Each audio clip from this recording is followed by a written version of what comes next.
Hello, my name is Bobby Benton, aka Serendipitously Bobby, and welcome to Life Essentials, the Self Healer's Journey podcast.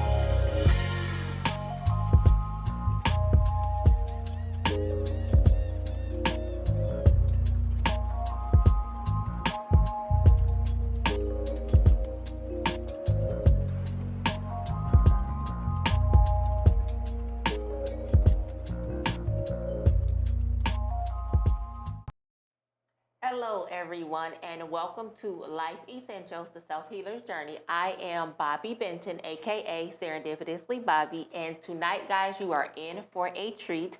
I have the wonderful Kent Johnson joining me, and Kent is here, and I am going to read just a bit of his bio, and then I'm going to let him share more in depth about himself. So, Kent is currently a volunteer victim advocate and crisis worker with Common Ground and also volunteer CASA advocate. That is a court-appointed special advocate for foster care children and with Care House of Oakland County.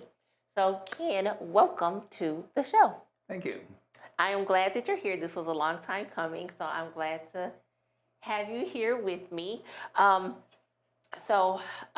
I would like tonight for us to just deep dive into is just your journey into advocacy and also just the advocacy process, the PPO process for Oakland County, because that way we can help as many people as possible, people who's watching the show, who don't understand the process, how they can get help when they need it. So let's just dive in and just share your journey. When did it begin for you? Well, after I retired and was living with my wife and so forth, she died. She had brain cancer and died as a result of that. And I had a very hard time dealing with all of it and had to go to counseling and stuff for grief counseling about that. And while I was there, the counselor suggested that a lot of times men in particular like to do something, and that maybe I would want to do that. And that made me think that maybe I should do something to try and help people that have been victims of sexual abuse when they were children, because my wife was that. And then, so I started looking around for places to go, and I actually was feeling as though I probably couldn't handle working with people that were too close to my life situation. And as a result of that, started in working as an advocate, or actually started with the PPO process first, which mainly dealt with people that had been in domestic violence situations. And the more I learned about that, the more interested I got into it, and then went from there as far as getting involved in the whole process. So when you first began, so you, your wife, like how long ago was that for you? 10 years ago. 10 years. In fact, right about now, about 10 years ago, in July, she died. And then shortly after, so I've been doing this for about a little over 9 years. Okay. That's a long time, and I commend you for that. That's a great honor for her to do that, to keep her memory alive and to, her spirit alive. Frankly, that was my whole motivation, and still is. My whole motivation is to honor her, because we had a wonderful marriage, and I wanted to honor her and the difficulties that she had. And you're doing a good job at it. So, Thank you. Girl, you loving it, ain't you? She is looking down and she is loving it.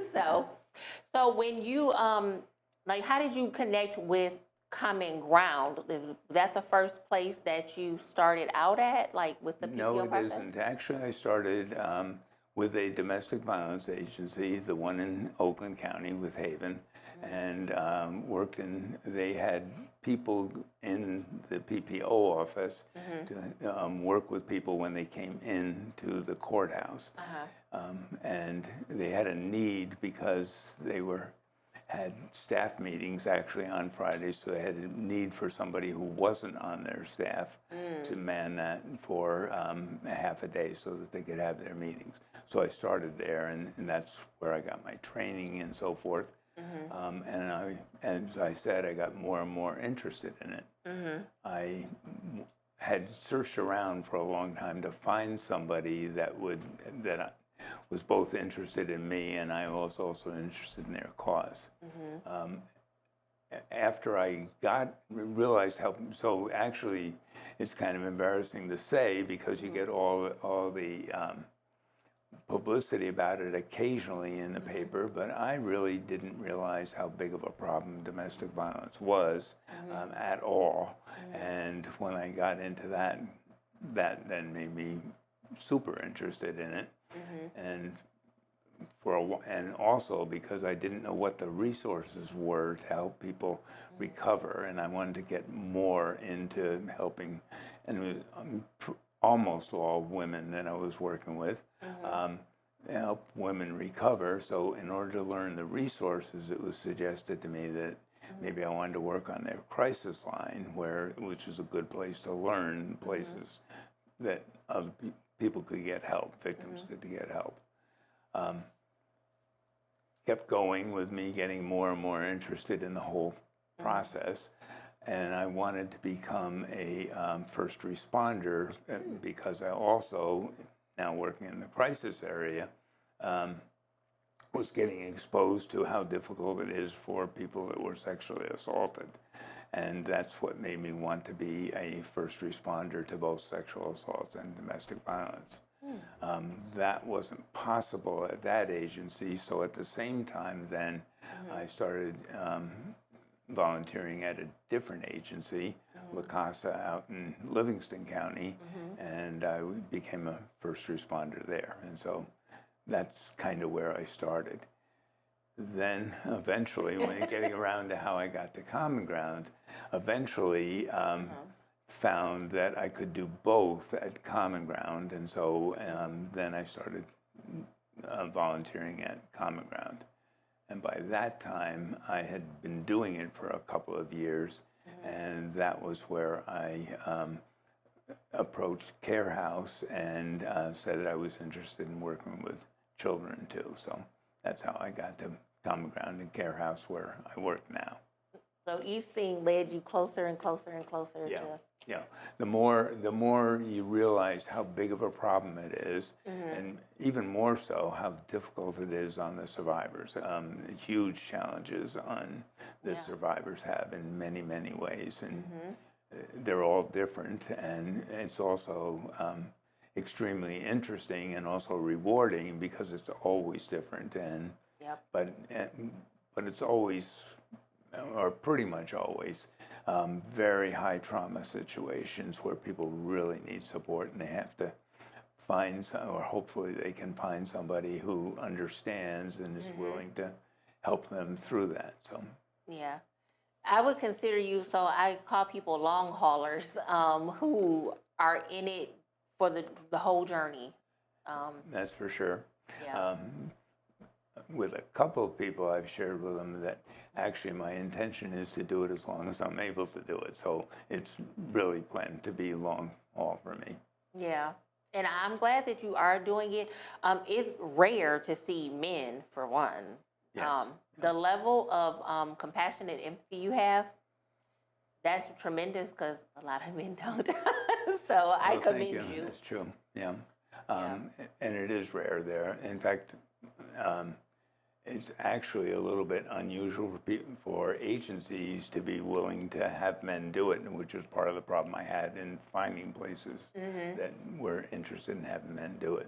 Yeah, because men can be triggers for, people, and sometimes you don't know who you're getting through the door. Actually, it's kind of interesting about that, and I'm just working with somebody today that was talking about it. Potentially, you would think that is, but it's much more likely that an agency or somebody that isn't really involved in the situation will think that about men. When somebody is really in crisis, they don't care who is compassionate and able to help them and interested in them and so forth. And sometimes, and not always, but because I think a lot of victims seem to be neutral on whether they're dealing with a man or a woman. But for some women, it's actually very healing to be working with a man. And quite a few of my clients have said that to me, that they found it actually helpful to work with a man. And and I think that's because it's, to me, reprogramming the brain that not all men are the same, and that somebody actually can, of the opposite sex, treat me with decency and respect. Right. Right. So it's healing. I agree. and decency and respect is what we all deserve, but Yep. lots of people don't get. Yeah. And most people in many cases. And so those are like key words to me. Yeah, so kudos to you. So I do want to say this. You worked with my daughter. Do you remember Avon? Oh, yes. Avon, that's Yes. my oldest daughter. Oh, okay. Yes, she saw saw me post you on Facebook. She was like, "You're gonna have a kid on this show." So I was like, "Yeah." No, I didn't know that. Yeah, that's my oldest daughter. So, she's a sweetheart. But she says hi. Say hi back. He said hi, Aiden. No. My kids watch from time to time, and he'll call in if I ask him to ask Right. questions and stuff. But so for the Oakland County process, how did you end? So Common Ground is connected through the court. How are they connected with the court, and how did you end up going to the court a couple days a week doing that work? Well, mostly that's accompanying a victim through some part of the process, either trying to get a PPO.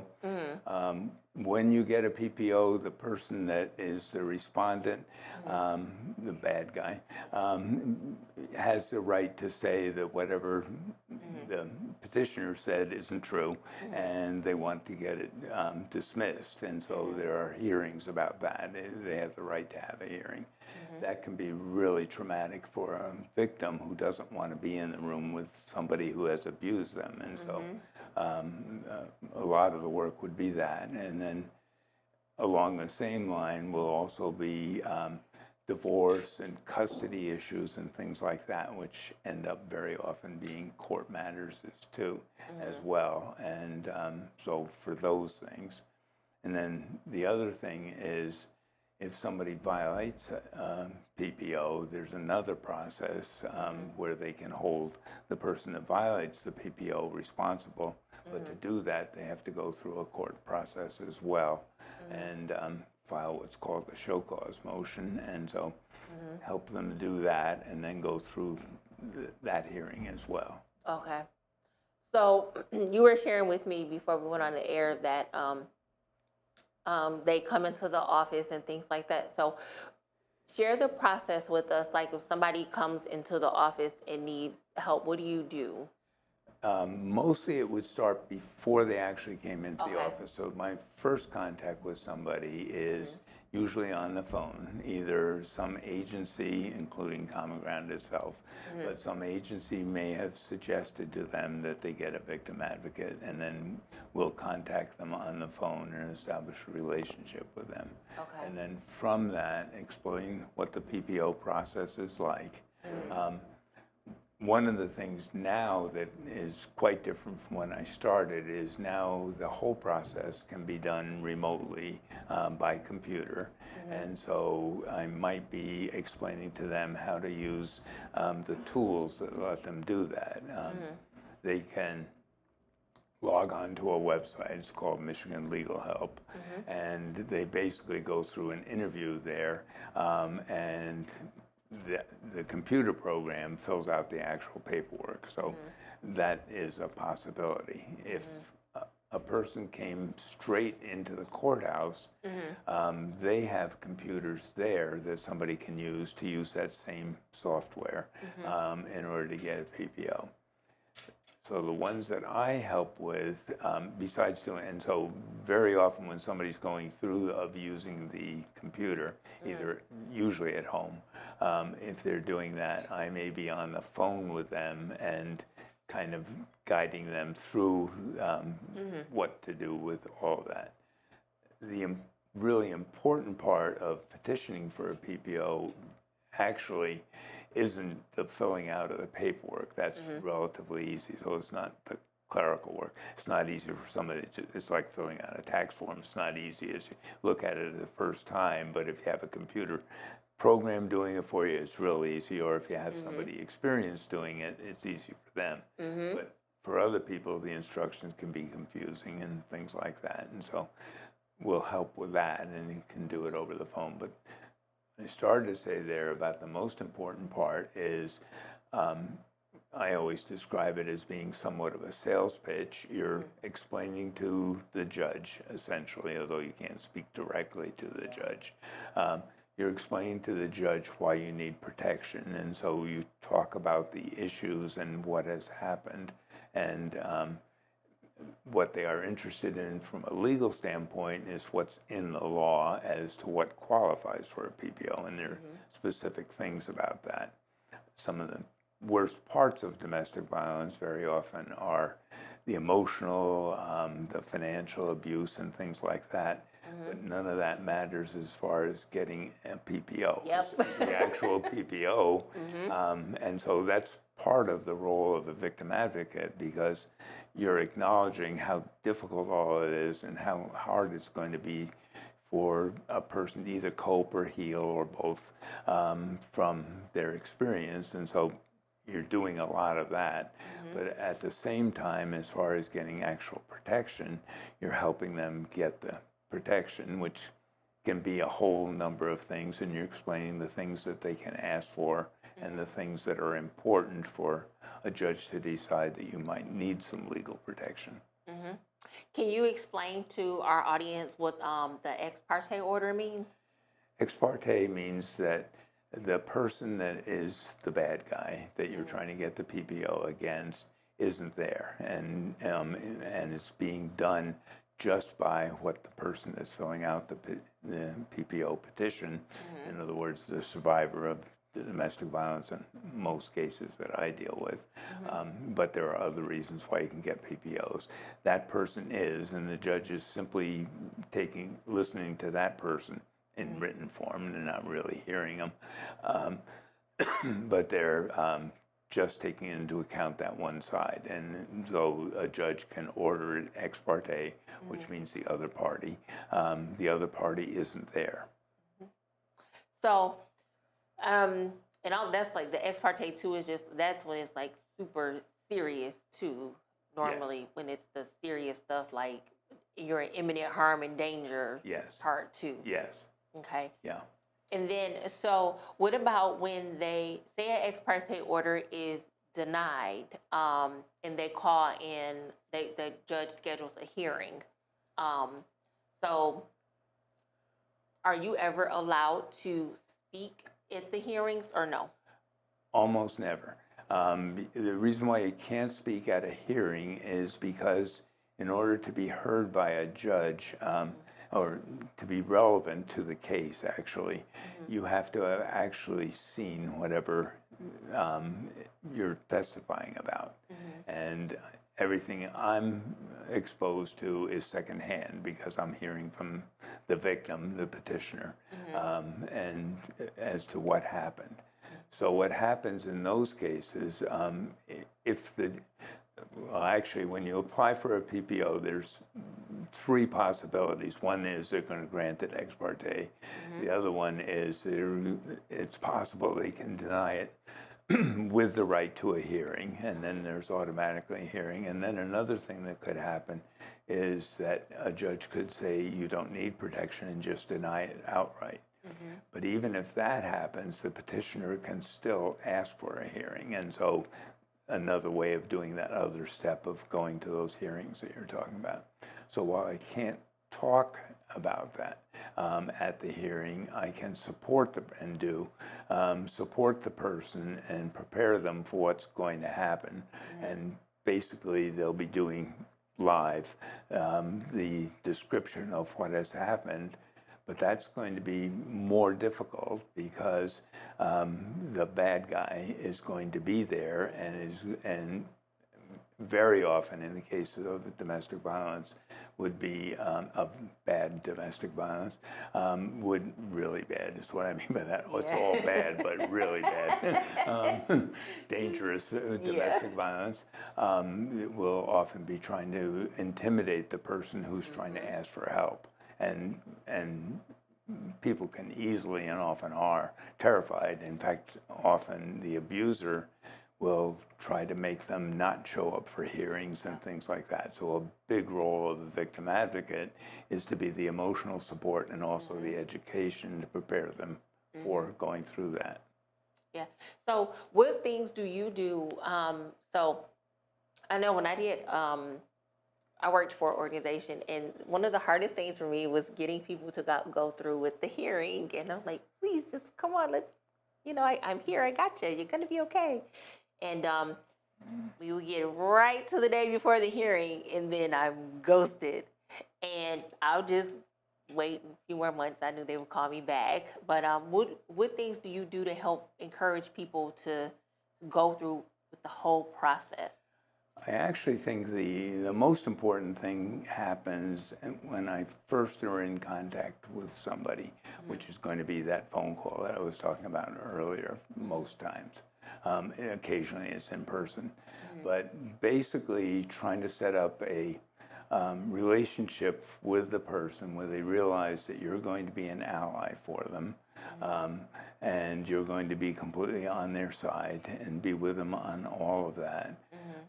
But you're also going to be a tool to try to help them heal and do whatever they want, and they're going to make all the decisions. So the way I always try to say, or I think to myself, is I want the person to see me as being both an ally and also a confidant, because the other important part is in that initial introduction, that has a lot to do with building up trust.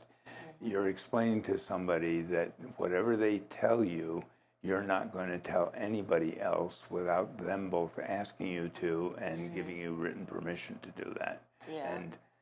And so you kind of explain, or I try to explain, that I have experience in this and I can give you my opinions. I'm going to freely do that. But all the decisions are going to be yours. And so, and particularly with domestic violence, I think that's, well, actually sexual assaults too. But both of them, people that are in those experiences very often feel like they don't have any power and don't have any say. Nobody's going to believe them. Nobody's on their side. So at that initial meeting, you're trying to set up that I'm on your side and I am going to help you through all of this. And even though people are worried about it, usually, almost always actually, in fact, I'd say over 99% of the time, people are going to be very uptight going there, of course, because it's really hard. But they're also going to want to go through with it just because you're there to help them. And so that's a super important part when a court proceeding is involved, in the emotional support of somebody while they're there. Yeah. In some extreme cases where the bad guy, the respondent in legal language, but in reality the bad guy, is really intimidating, or potentially might intimidate somebody in the courtroom, you can talk to usually a judge's clerk or to somebody else about making it that things can't be done. Visual motions and intimidating things can't be done. Sometimes repositioning people so you can't glare them down and things like that. But there's a lot of little things that you can do to help somebody go through those things. Included in all of that, and very importantly, is that explaining to them that how safe a courthouse is, that there are deputies all over the place, that both the clerks and the judges can call deputies and do call deputies without anybody knowing they're doing that. So they just show up in the court. So they just show up in the courtroom and actually for instance, when I'm walking into a courtroom, like I'll point out the deputies and then have talked about that this is physically safe. So, have you ever had like male victims come and work with them? Yes, we get a fair amount of male victims. It's interesting, I think, on statistics, because statistics can be very misleading, and they're usually way understated, actually. Just from the time that I've been doing it, I know that both domestic violence and sexual assaults are way underreported. But males are becoming more and more willing to come forward and ask for help. Where I started to go with that statistics thing is I've recently seen statistics that make it seem as though males actually experience almost as much abuse and domestic abuse as females. It's less likely to be physical just because of the biology of men being bigger and stronger. So lots of women are not going to do physical things, although some do. And so you get that. And then in addition to that, domestic violence really isn't unique just to the heterosexual population. It also occurs with in every group. Regardless of sexual orientation, domestic violence can happen. Yeah, I tell people domestic violence is like drugs; it doesn't discriminate. Right. Because And actually, the same thing is true of sexual assaults too. The same thing.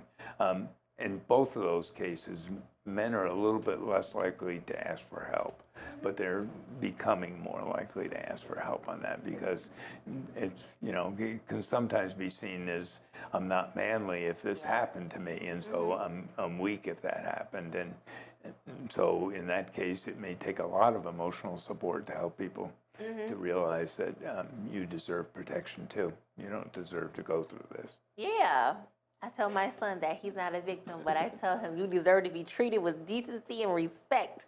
So, what I was going to say about the men too, is good to have male advocates because that's like empowering to have another man walk this journey with you who understands.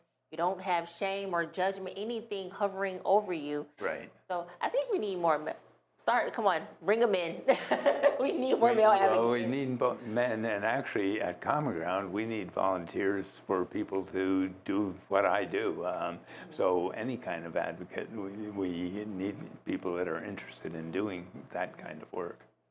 Well, like I said, I'll join. That's my thing, because I'm a survivor as well. So, and I've made it my mission in life to help as many people as possible heal.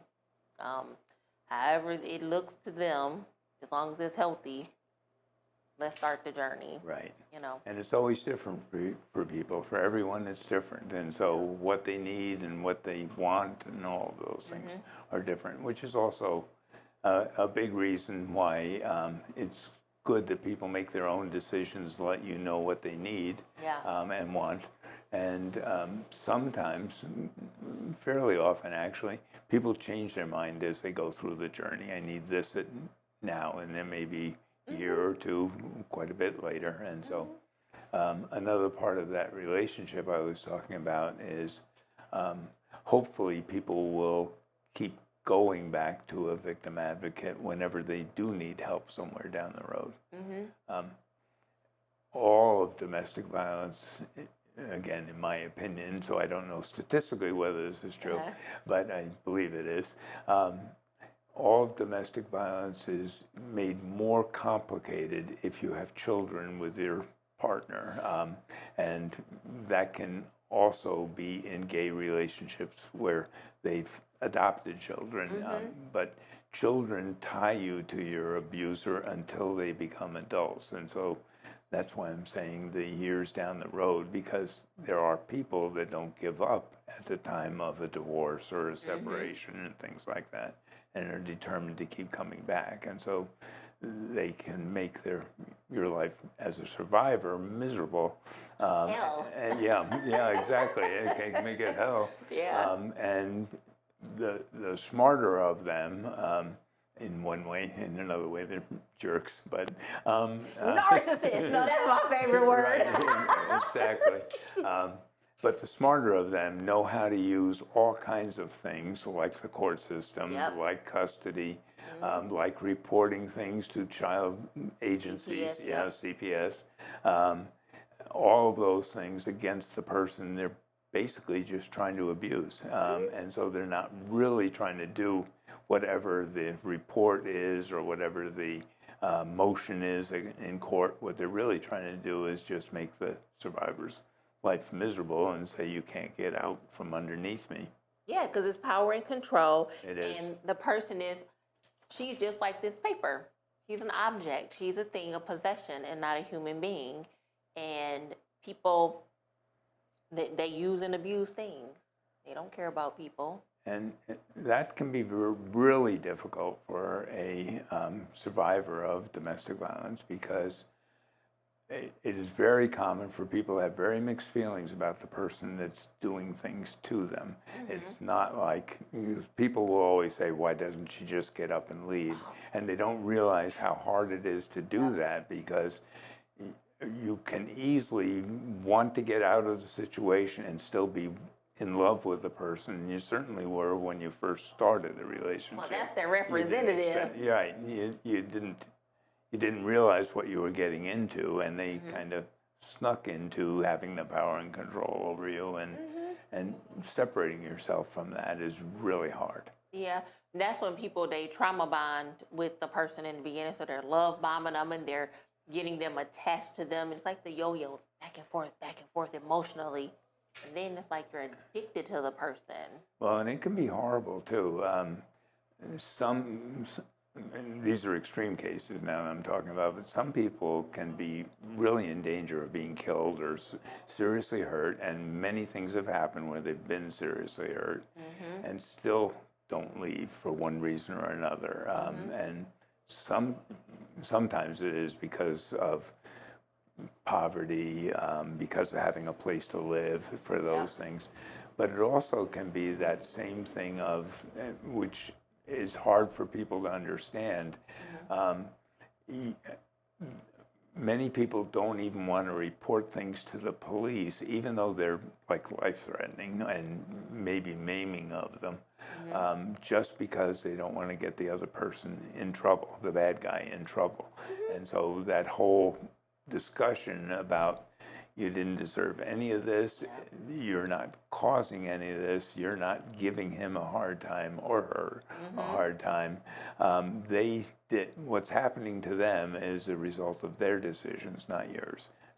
But that's hard for somebody to actually internalize to themselves, because some people feel guilty about, this person might go to jail, this person might lose their home, they might whatever. And they feel guilty about that, and obviously shouldn't, from my standpoint. But I understand. From mine too. but emotionally, I see why they feel that way. Yeah, and that right there is, so a lot of that plays into codependency, and it's the self-esteem of I'm being mean, or when actually it's the low self-worth within is making them feel that way. But yeah, I agree with you on all of that. I was once her, I can remember a time where after a situation, I just sat there, the cops came, and they were like, what do you want me to do? And I was a housewife. I was a housewife for 5 years. That's not my thing. But I did it for 5 years. And the cops said, what do you want to do? I said, you can't take him into custody, or I can't do anything, because I'm dependent on him. Right. I had 2 small children. He paid for everything. And it was at that point when I had to tell the police to not do anything after I just been strangled in front of my child, and to let this person go. Right. So I made up my mind I would that's something. Two things I said I'll never do. I'll never do crack, and, and I'll never be financially dependent on anyone again. And that marriage taught me that that's not a good thing to do when your spouse has those kind of issues. And I think all people, men and women, should always have their own too. You shouldn't hide things, but you, in a healthy relationship, you should be both allowed to have your own money, your own, take care of yourself, Right. and it shouldn't just be dependent upon one person. And I totally agree with all of that. And another big factor is, particularly when you talk about power and control, as someone gradually gets control over someone else, they usually systematically work on destroying their self-esteem, the other person's self-esteem. So you may internalize, I'm not able to exist without him. I'm not smart. I'm not attractive. Nobody else is going to be interested. There's a lot of different. It's different for everybody as to what they feel, but they can feel any of those things, and that's going to constantly be reinforced by the bad guy and drummed into you. It's hard to get back out of that, and it can, as you evidently can really know, I can relate. it can take years to do there. So lots of people would be way more, and it doesn't sound like you were beat down at all, but people can be beat down so much that they have very little self-esteem and really need to work with being able to do things, and may in fact not even know how to make a living or something like that. So they may need like job training, they may need all kinds of things to get into being able to be self-sufficient. So there's a lot involved in It's being layers a victim to it. advocate. Yes, and so there's layers all the way along, and kind of guiding people into the resources that can help them with that. Yeah, and even just planting seeds, like if a person is not ready, because sometimes people aren't ready. So when I work with people, and I tell people it is okay if you're not ready right now. My number's not changing. When you are ready, I'll be here. But I plant seeds so when they are ready, they know, okay, there are some resources here. And if they're in a really hostile situation, I won't give us a piece of paper safety plan. I'm like, well, we're going to set up an email. Don't tell that you have this email. We can send these things. People have, I teach people how to use the Google Drive and to upload things, because a lot of times people don't have police reports, have the things that they need, their paper trail. So when I work with people, I get them to like start uploading things into the drive, and then don't tell anybody about this email. This is your secret. And that way they have their paper trail, because you can't have a journal. I remember I had a journal and I thought I was hiding it. He found it, and I was writing down my whole plan in this journal, like, duh. But I was like in my 20s. I didn't, understand. But I was that broken woman at one point. And see, what happened with me was I was isolated away from my family, and a lot of times abusers isolate. So took me away from my friends, to a whole nother city. And I was by myself, so I was isolated. But I still, even though my family was far away, I still was connected to them. So my sister was the one who helped me and she's 10 years younger than me, helped me get out of that. But a lot of people don't have that. They don't, and lots of abusers will work really hard to destroy any relationship and to isolate you that way. So even though you're close to your family or your friends, they'll work on convincing you that they aren't good for you, they're not allowed to overhear. There's all kinds of ways of cutting off with that. And then also going back to talking about when somebody is referred to us, often the discussions will be over things like safety plans and teaching people about having a phone that somebody else doesn't know about, having a bank account that somebody else doesn't know about, having things like a go bag set for if I have to run away from here, I have the stuff that I need to survive for a day or two with me, or just having the contact. So when we talk about confidentiality, one of the things that is a challenge is setting it up so it's safe for me to contact somebody. And so I have to make sure that I'm not putting them in danger when I'm contacting them or they're contacting me. And so the safety planning goes into many, many levels, and it's not like a straightforward, easy thing with all of that. But in particular, you have to be aware that some people are very able to tell what you've been doing on your phone, what you've been doing on your computer, and all of that. And so, depending on the person, how savvy they are about all of that, they may have to learn that. You don't want to do that. And then also kind of talking about how you can set up what you're calling a paper trail, but the evidence that would make it that you can do something down the line if you want to, and ways that you can gather all that, including keeping track of everything that has happened, and that. But it's also, you don't want that discovered by somebody who might become very violent. Yeah. And that right there is the scary part, because it's like a lot of times people are walking on eggshells. They don't know. Oh, they are, yeah. At what point the person is going to strike. Right. I want us to backtrack though. I want to go back to men and I want to touch on men because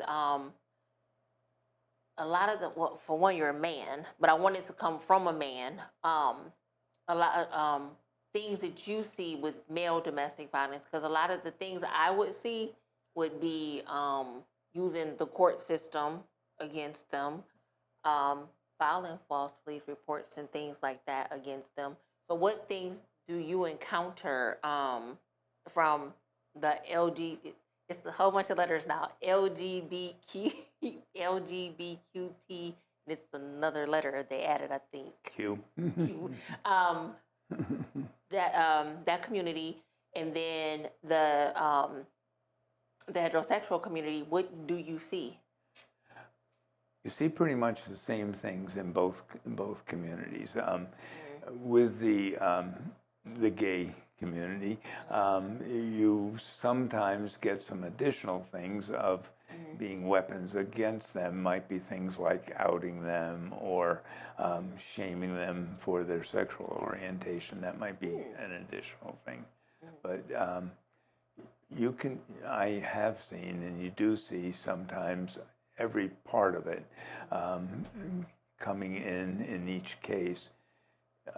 So it's really kind of hard to separate between the two, because there isn't much difference between the types of abuse and the tactics of abuse. Okay. So. But it's also, by being a member of that community, it can be difficult to reach out and think that anybody who isn't in that community can understand what you're going through. Yeah. And to ask for help that way often takes a great deal of courage as well. It does a lot. An organization I worked for before, it was a lot of people from that community that I worked with, and there was a lot of trans men, and we made it very safe. And my thing is this: when working with anybody, people deserve to be treated with I'm going to go back to this always, decency and respect. It's a human right to be treated right, like a person, you know?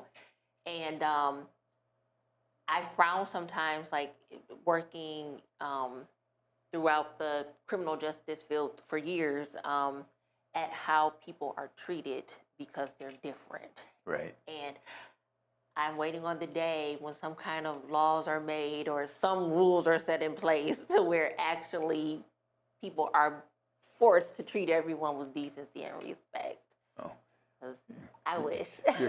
You're like an echo chamber to that's what I always talk about, everybody deserving, but hopefully we're working towards a truly equal and respectful society, that we literally do have it. We all say that we have it sometimes, but it's not actually true. Not true one bit. Right. And so working towards that ideal is a big thing, and would benefit all of society. And it's actually one of the things that I'm always been working for, really, since.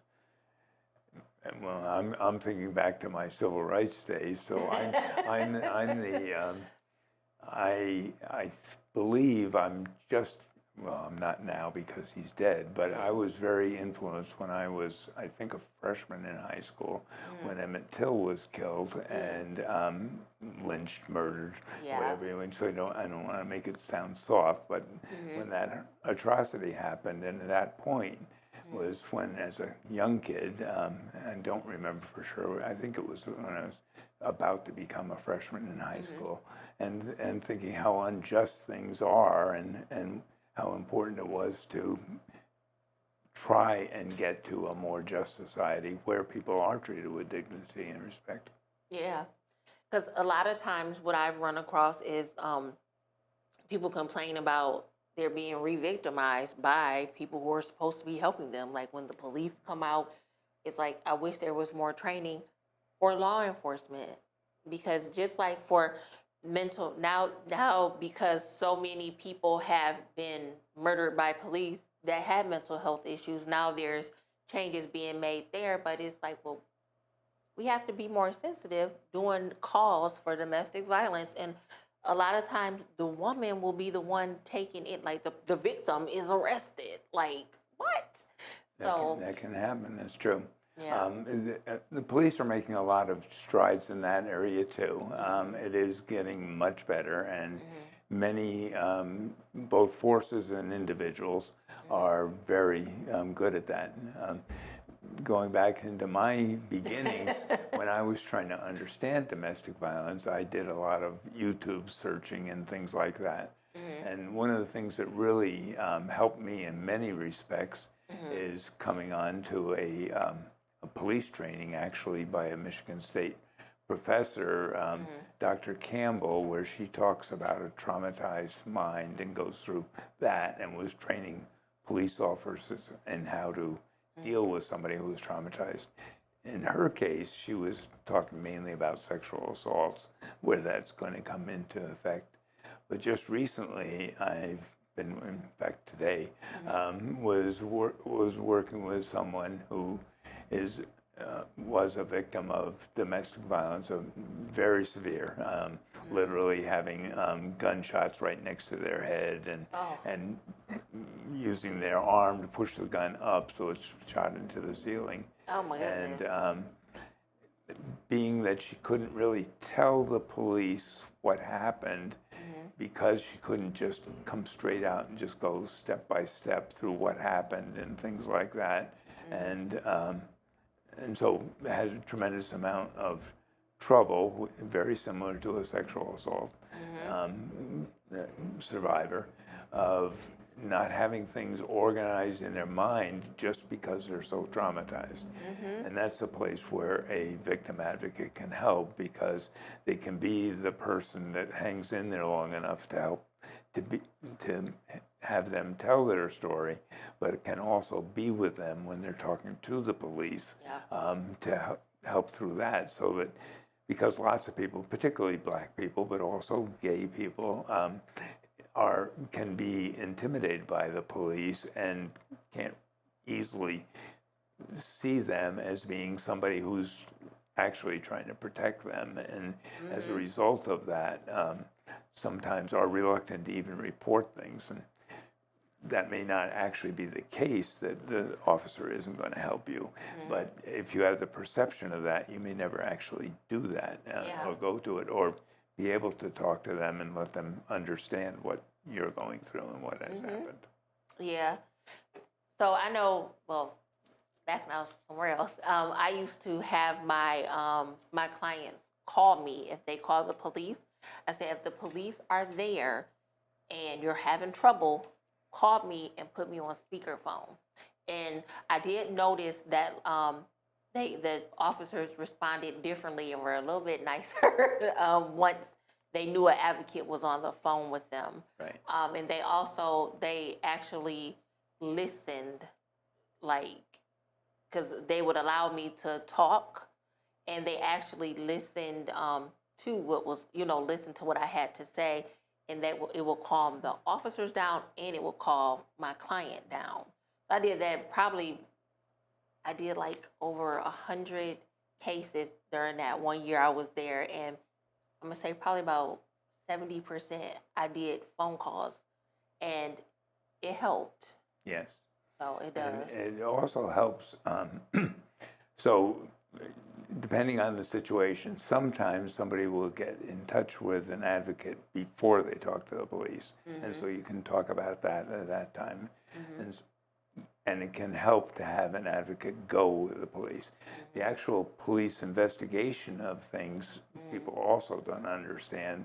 So the officer you're originally talking to, in I believe every police force or sheriff's department, basically submits that into their department, and then you end up with the one that's much more evidence gathering, being an interview with a detective, and so that can be very beneficial for somebody. In fact, it's very wise to reach out for a advocate to be with you in that. And if the advocate knows the story and you're having trouble saying it, you can say, you told me about this, do you want to tell him that, or do you want to tell her that? Interesting to me, and so I'm generalizing, which I always don't like to do, because I always think you need to look at individuals, not the generalizing. But interesting to me how many times female police officers or detectives are not as understanding as male ones. And you got that right. and so a lot of women will say, I want to speak to a female officer, and that may be more difficult than it would be with a male, and so that's prejudging by the victim what's going to happen, and I get why they do that, but the reality is that sometimes it's not. Now, having said that, though, because I am generalizing, there are tons of both detectives and female officers that I know are terrific at doing it and better than men. So you can't say one group or the other. But so it gets down to being the individuals. But being connected with somebody who understands and is willing to listen and so forth is good.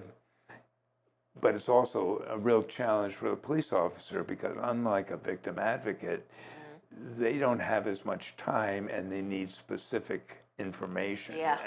And so they're going to be focused on that, of what applies to deciding their bullet points. Is there a crime, and do I have the evidence that could do, and all that. So, but that focus can seem very off-putting to the victim, because they're dealing with all the emotional stuff, which is another reason why it's a good idea to reach out for an advocate to help you with things. Yeah. Advocates are the best, guys. Actually, something that we've done at Common Ground, which really helps, because there's another thing that's involved in both domestic violence and sexual assaults, is it's often very difficult for the victim to tell their story, and having to tell it over and over again is a very difficult thing. And Common Ground has, within the last year, established a phone number, which we post all over the place, that you can simply call and leave a voice message and say, you don't have to tell your story, just say, this is so-and-so, and say how, basically what kind of victimization you have is helpful but not necessary. Where you can say, I would like a victim advocate, or I'd like to talk to somebody. You don't have to use formal language, and say that this is a way you can contact me, and the prompts on that number will tell you that, ask you to please let us know if it's safe to contact you, and what parameters might be for that. but the advantage of that is they don't have to tell their story over and over, and they're starting right off the bat with not dealing with a telephone operator, not dealing with a desk sergeant, or any of that kind of stuff, that they're going directly to somebody who does understand, a victim advocate. When they do that, that in our system immediately generates an email out to all the victim advocates, and someone will get back to them just as quickly as they can. And so streamlined that process and made it so they don't need to keep telling the story over and over again. I like that. That's one of the biggest things out here was I got to tell somebody else my story. Yeah. Yes. And also, depending on the situation, because sometimes you can't, like in front of a judge, but sometimes the victim advocate can be telling the story so you don't have to. So you can tell part of the story and the victim advocate can tell another part, or explain things that you're struggling with as a victim trying to explain. So yeah, there are a lot of advantages to streaming that. Yeah, Streamlining that. that's a good idea. That's a brilliant idea, actually. So, because that telling your story, for one, it kind of dehumanizes you. Like, Right. it just doesn't feel good because it's like, do you? I've heard this. Do people talk to each other? You know, because a lot of times organizations aren't connected together, and I wish it was some kind of way that where all the organizations could be connected, like one universal release, and no matter where you're at, this release is valid. I don't know. That's just a thought. Me too. You know? It's difficult with that because of the legal parts of the confidentiality and so Yeah. forth of needing to do releases. A good workaround that I use, and I think most victim advocates do, but definitely I do, is that you can do three-way phone calls with people, and you don't need releases for that. So you can explain to the victim that I can call with you, I can ask for it, I can talk all the way through, and all of that kind of stuff, as long as you're on the line, and we wouldn't be breaking confidentiality. In doing that, before you start that phone call, you're going to talk to them, what do you want me to tell whoever answers, and what don't you want me to say, because you do want to leave, or at least I feel it's extremely important to leave all the power in the hand of the victim, because in reality, a victim advocate at those early stages is actually trying to start the healing process also by empowering people who feel like they don't have power, and that people won't believe them, and all of those kind of things. Yeah. So letting them make the decisions and do the talking, but having the support there, so it can be an emotional crutch sometimes, and sometimes it can be actual jump in and help as they're doing things. Yeah. Well, let me ask you this. So, because being an advocate, it does take a toll. Like we're pouring ourselves into other people. What do you do for yourself for self-care? Because it's draining sometimes because we're transferring our energy to other people.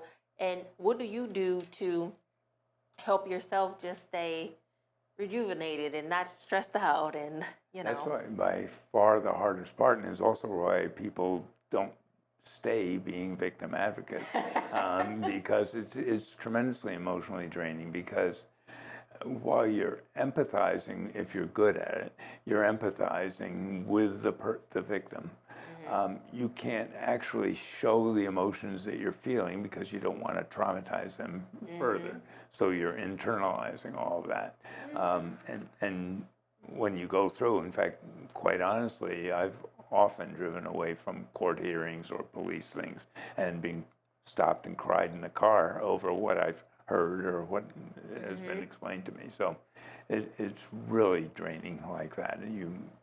You're getting all the emotions of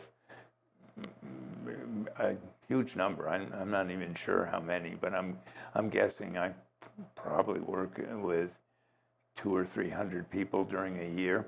So you're hearing 200 or 300 really bad things. In fact, often things you can't imagine. And so you have to be able to deal with all of that. Within our organization, we have a very strong team, which is great, where we call each other and or our supervisor and talk over what we've just gone through. In jargon, calling that a debriefing, Yeah. but talking about what happened. So we'll call each other up and do that. And then we also have weekly, and sometimes we have a couple of different groups within our organization. One group deals with all kinds of crimes, and that's what I work with. And the other group works just with human trafficking victims. I actually cross over because I'm a volunteer. I do human trafficking victims too. But we have separate meetings where people can just unload, and it's a safe space for us to talk to each other. And so, because we are crisis workers, you can also react in a way that helps the person that is feeling the vicarious trauma like that. So that's one way. Then the other one is that you basically have to figure out everything that helps you get through the day is the way I think about it, and it's different for different people, but it can be things, and for me it's things like sometimes listening to music, which is a way I can process emotions. It's things like meditations or mindfulness is a different one. Actually, I use all those, but people have to find the things that work for them, including for me, another big one is go out and do something really physical because you burn off the adrenaline you've built up. And I'm sure you know from what you've been telling me, when you're dealing with a lot of these things, you really start going crazy with the hormones inside yourself. You have adrenaline going like crazy, and you have to figure out how to calm yourself down using breathing and there's just tons of things like that, but really exploring all of them. Whenever I've worked with, and occasionally we have that happen, work with somebody who's either just starting or possibly an intern that's exploring the possibility of doing it as a profession. I'll always talk about one of the most important things you can do is to figure out how to take care of yourself and do it. And so make sure you do it. And I give that whole long speech like that, and I struggle with it all the time. So one of the things that I constantly feel, and I know it's not good, and I also kind of know it's not true, but I don't really know it in my gut or in my soul or whatever you want to call it, heart or whatever, is you feel inadequate because you want to solve all the world's problems and you can't do it. And you can't fix everybody's situation. And so one thing we didn't talk about is lots of domestic violence and sexual assault people that we work with don't ever get involved with either the police or the court system. And so it may just be that you're talking to somebody and helping them cope with where they are, and it might be that they're still in the same situation and so forth. They may not want to know anybody to know. Lots of times that's true with sexual assault survivors where unfortunately, people internalize that as somehow it's my fault or things like that, and they really don't want anybody to know. I've had many people that when you get into talking about the confidentiality is, I don't want my mother to know, I don't want my friends to know, I don't want my sister to know, any whatever it might be. And that has always amazed me. Oh, it's 8:07. See? But what amazed me, we'll wrap up after this, is that the shame the victim feels when they should not. No, they shouldn't. And I preach that all the time, like, you have no reason to feel shame. You did not do anything wrong. Exactly. There's nothing wrong with you. And I try to just drive that home all the time because, man, it just is amazing, like, the level of shame. It's like, but you didn't even do anything. Right. You know, it breaks my heart. And so it does mine too. And that's a tough hurdle to get over, of helping people with that. And that's where things like counseling and support groups can help. And for some people who don't want to do that or can't do it for one reason or another, things like, and which is another part of the victim advocate's role, of you can give people books that might help them. You can guide them into YouTube videos, shows like yours, or things like that.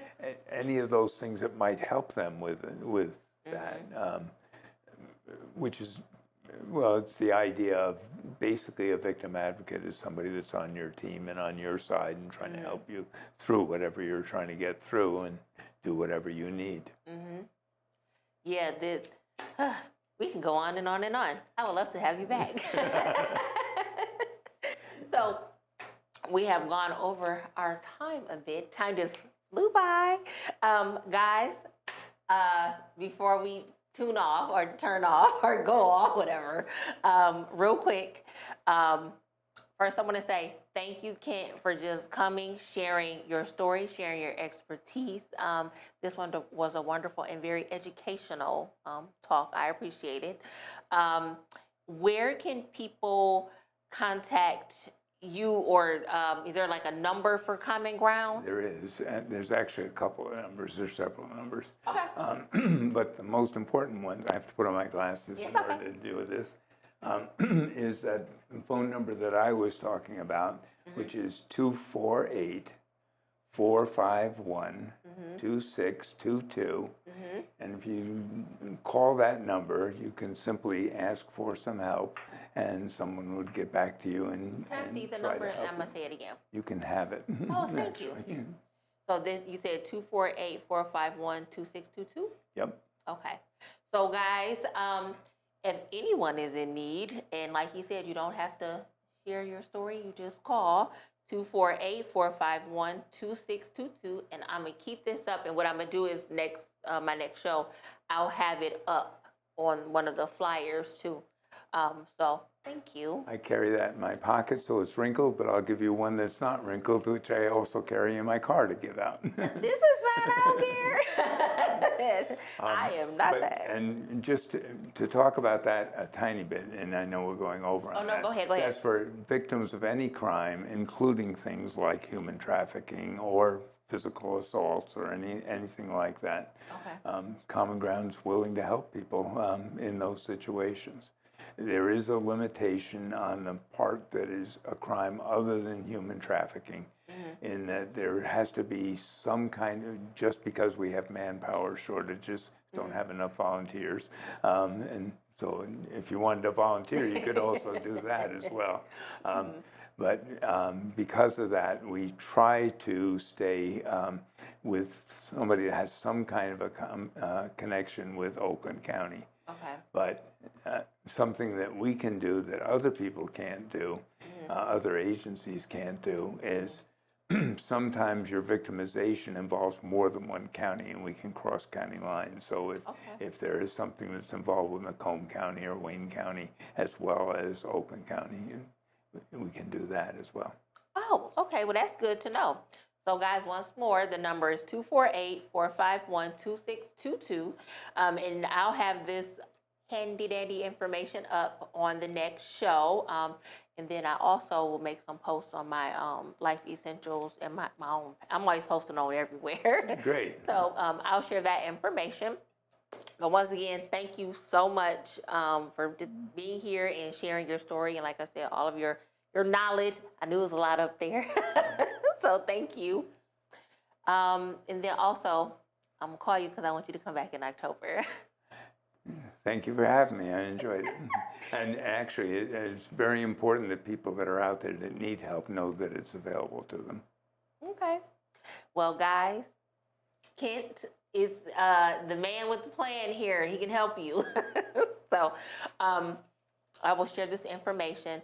But so, because October is Domestic Violence Month, and there's another organization called Save the Pearls. I don't know if you've heard of them. But Save the Pearls and then the Prom Project of Michigan, they help human trafficking survivors.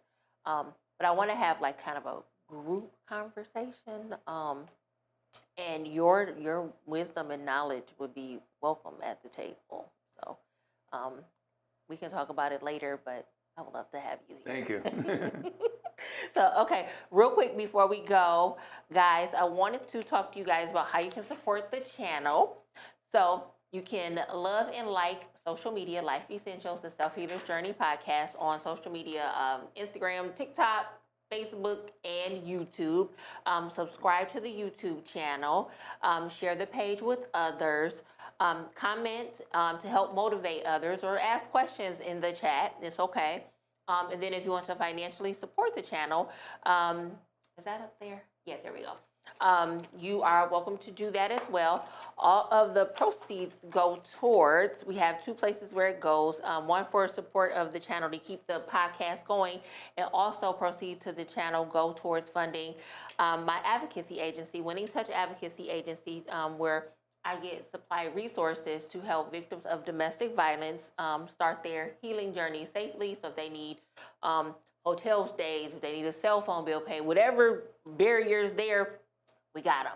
So if you want to financially support the channel, you're welcome to do that as well. And then also, we will be back again on July 11th. Hold on, let me pull that up. And, okay, I'm just going to say this. I have Jessie joining me. Sorry, Jessie, I did not write out your last name. But I will have Miss Jessie joining me, and she is going to be sharing her story, her survivor story. So join me again on July 11th. That is Thursday, July 11th at 7 p.m. live on YouTube and Facebook. And I will see you guys later. So Kent, let's tell everybody bye. Bye. Bye-bye.